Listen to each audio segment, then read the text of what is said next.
खुशी का विषय है कि आज हमारे प्राथमिक शाला श्रीखुर्द में बस्ता मुक्त शनि मार्ग पर मां शारदे की नवरात्र प्रारंभ कल होना है, जिसके कारण आज हमारे प्राथमिक शाला में मां दुर्गा की 9 रूपों की झलकियां के साथ सेवा गीत कार्यक्रम का आयोजन रखा गया है।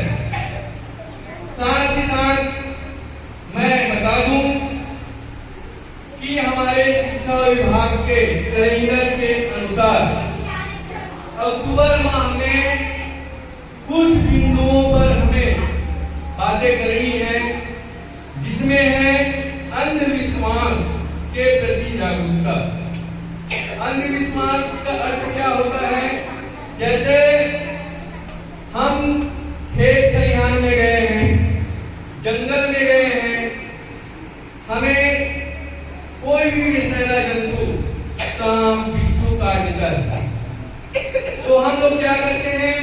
पहले बैरिका के पास जाते हैं, झड़वाते फुकवाते हैं। जबकि आज का दौर, आधुनिकता का दौर क्या है कि हमें सर्वप्रथम किसके पास जाना चाहिए? डॉक्टर के पास जाना चाहिए।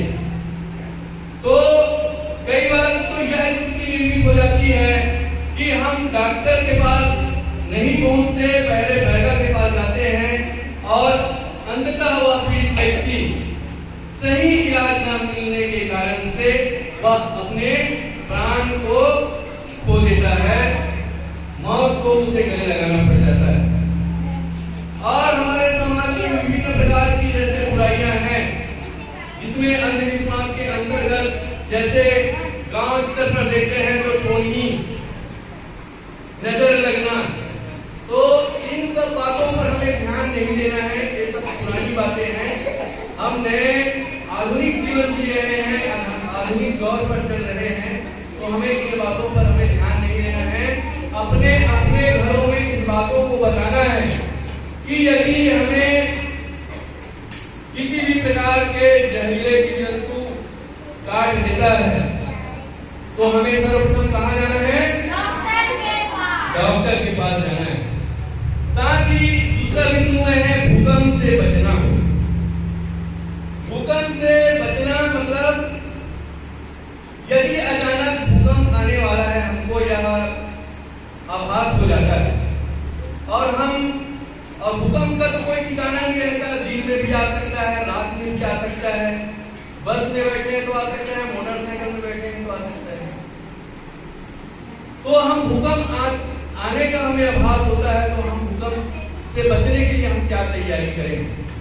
यदि हम घर में हैं तो सर्वप्रथम जितने भी इलेक्ट्रॉनिक सामान है, फ्रिज है, कूलर है, पंखा है, उसको हम बंद कर दें।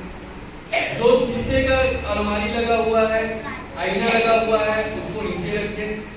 अपने बचाव के लिए अपने हाथ को सर पर रखें, मुंह को बंद रखें। यदि बड़ा टेबल है तो टेबल के नीचे आ जाए। साथ ही यदि हमारा घर अगर खुला जगह में है, जैसे एकदम सघन बस्ती या सघन कॉलोनी में नहीं है, तो हम बाहर निकल सकते हैं और बाहर निकल के हम थोड़ा दूर जाके एक व्यवस्थित जगह में बैठ सकते हैं।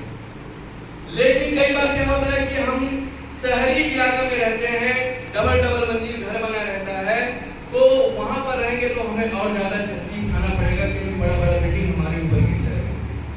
इसलिए हमेशा यह ध्यान रखना है कि यदि हमें भूकंप आने का आभास होता है तो हम सर्वप्रथम अपने मुंह को ढके, अपने हाथों को सर पर रखे।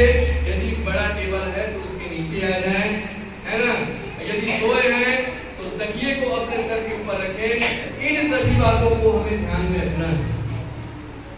तीसरा है त्योहारों में स्वास्थ्य संबंधी जोखिमों से बचना। त्योहारों में मतलब स्वास्थ्य संबंधी जोखिम क्या हो सकता है? जैसे अभी कौन सा त्योहार आने वाला है? दशहरा, दीपावली। हम हम लोग त्योहार की खुशी में क्या करते हैं, पटाखा फोड़ते हैं।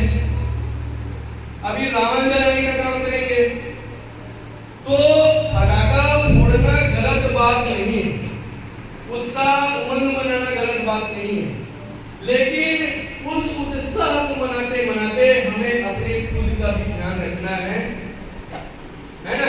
पटाखा जलाना है तो दूर से जलाएं। बच्चों को बड़ा पटाखा जलाना ही नहीं चाहिए, हो सके तो गैस बत्ती इसका इस्तेमाल करना चाहिए, है ना। छोटे छोटे पटाखा का ही बच्चों को इस्तेमाल करना चाहिए ताकि वह हमें कोई नुकसान ना पहुंचा सके। साथ ही साथ इसमें अगला बिंदु है बच्चों में पोषण संबंधी जानकारी देना। तो हम पोषण का अर्थ होता है कि हम क्या खाएं जिससे हमारा शरीर स्वस्थ रहे, तंदुरुस्त रहे, मजबूत रहे, निरोग रहे। इसलिए हमें ऐसा भोजन खाना है, ऐसा आहार लेना है जिससे हमारा शरीर अच्छा रहे, है ना। और मैं तो यह कहना चाहूंगा कि जैसे हमारे स्कूल में मध्याह्न भोजन वितरण होता है, तो लगभग मध्याह्न भोजन अच्छा ही रहता होगा हमारे स्कूल में, रहता है कि रहता है। तो घर में भी यदि हम हैं ऐसे भोजन का सेवन करें जिससे हमारा शरीर मजबूत रहे, स्वस्थ रहे। हाँ, अच्छा भोजन करेंगे, अच्छा शुद्ध भोजन करेंगे तो हमारा मन भी शुद्ध होगा, हमारा सोचने समझने की शक्ति शुद्ध होगी, नए